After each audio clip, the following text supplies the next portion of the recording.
Good morning, my chickens. Happy Thursday to you. I hope everything is fine. I'm sorry about the video mishap yesterday. There was something wrong with the way videos are being uploaded in Google Classroom, and hopefully you're not having that problem today. So please also check the stream because I left you a message with some thoughts and feedback, especially about some of the work you guys have been doing.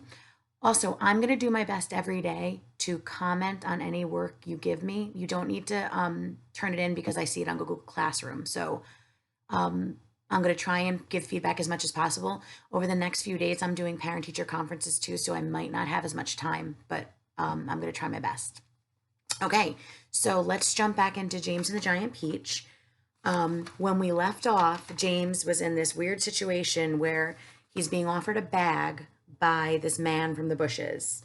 And he has to decide, is he going to do what the man told him he needs to do, which is add hairs of his head and water and then drink it and stuff, but he's promised that his life will get better. Okay, so now at this point, when you're thinking about the genre of this book, so far, let's think, okay, well, is it fiction or nonfiction? Nonfiction is facts, fiction is a made up story. We know it's fiction. So now we have to think about, okay, well, what kind of fiction is it? Well, so far, there's a young boy whose parents have died and who has to live with his aunts. Now, that could happen in real life, so this could be realistic fiction. But then at the very end of yesterday, when we heard about magic crystals, immediately you should be thinking, oh, magic, this is what? On three? 1, 2, 3. Fantasy.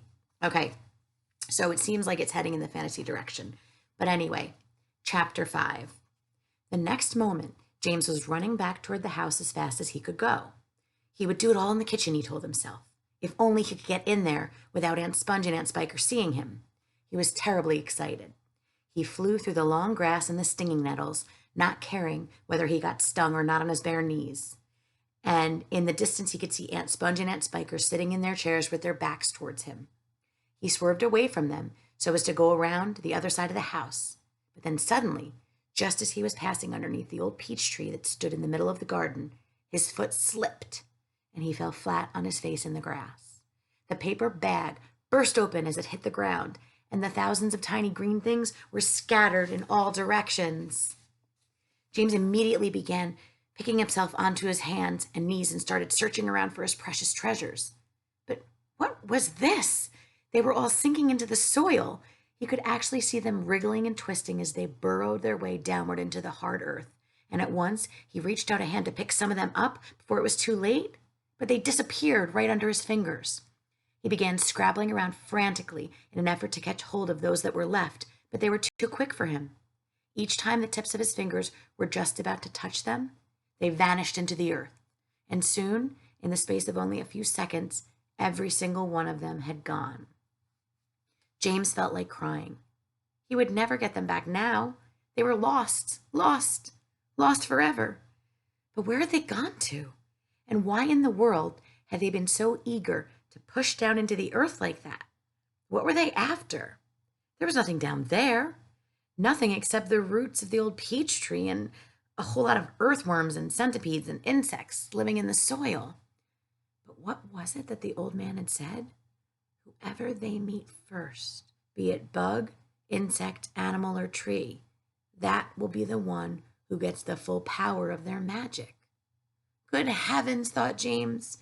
What is going to happen in that case if they do meet an earthworm, or a centipede, or a spider?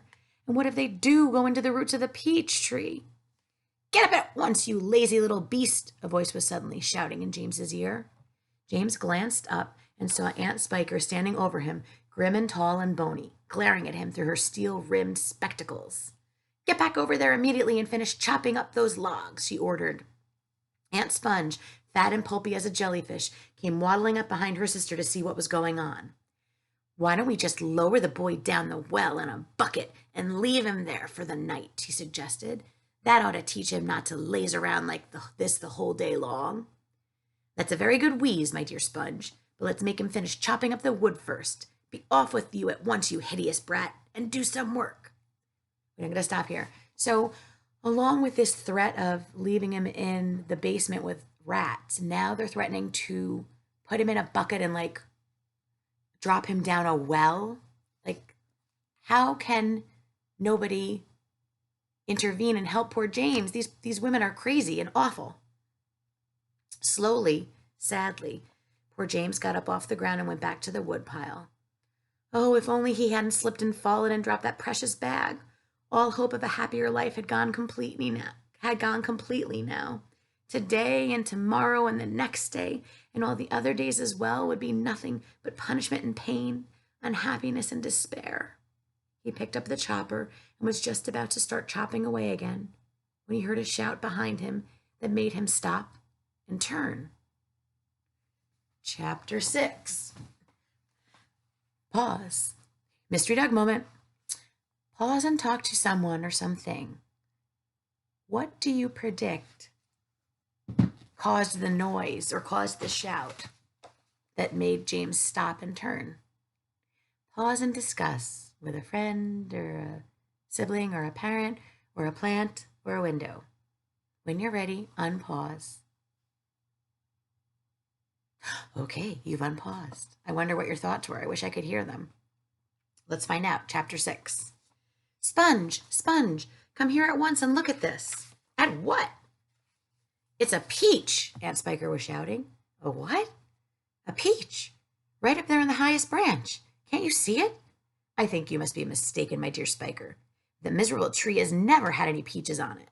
There's one on it now, Sponge. Look for yourself. You're teasing me, Spiker. You're making my mouth water on purpose when there's nothing to put in it. Why, that tree's never even had a blossom on it, let alone a peach.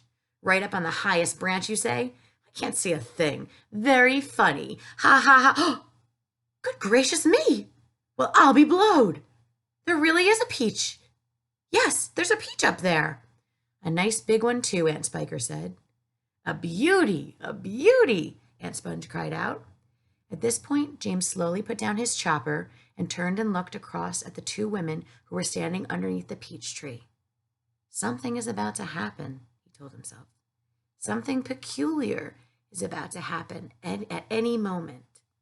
He hadn't the faintest idea what it might be, but he could feel it in his bones that something was going to happen soon. He could feel it in the air around him, in the sudden stillness that had fallen upon the garden. James tiptoed a little closer to the tree. The ants were not talking now. They were just standing there, staring at the peach. There was not a sound anywhere, not even a breath of wind, and overhead the sun blazed down upon them out of a deep blue sky. It looks ripe to me, Aunt Spiker said, breaking the silence. Then why don't we eat it? Aunt Sponge suggested, licking her thick lips. We can have half each. Hey, you, James, come over here at once and climb this tree. James came running over. I want you to pick that peach up there on the highest branch, Aunt Sponge went on. Can you see it? Yes, Auntie Sponge, I can see it. And don't you dare eat any of it yourself. Your Aunt Spiker and I are going to have it between us right here and now, half each. Get on with you. Up you go. James crossed over to the tree trunk. Stop, Aunt Spiker said quickly. Hold everything. She was staring up into the branches with her mouth wide open and her eyes bulging as though she had seen a ghost. Show me what your face would look like if you thought you had seen a ghost. We'll do it on 3. 1, 2, 3. Creepy.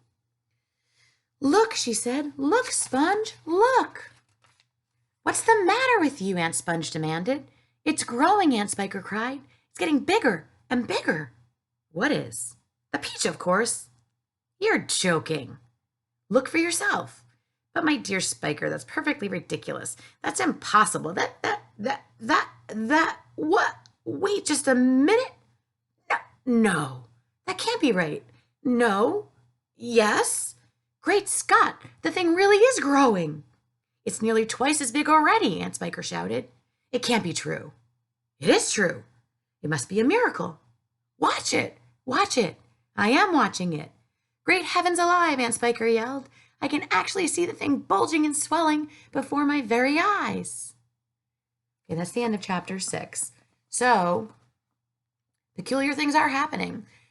These green things burrow into the ground, and then James thinks like all hope is lost, which is so sad for him because he deserves some happiness, right?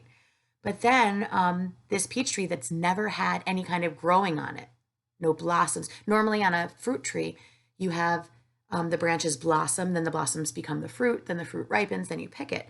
And this peach tree apparently has never even had a blossom. And now all of a sudden, it has a peach. And not only is there a peach on it, a full grown fruit peach, it is actually growing, which makes sense considering this is called James and the Giant Peach.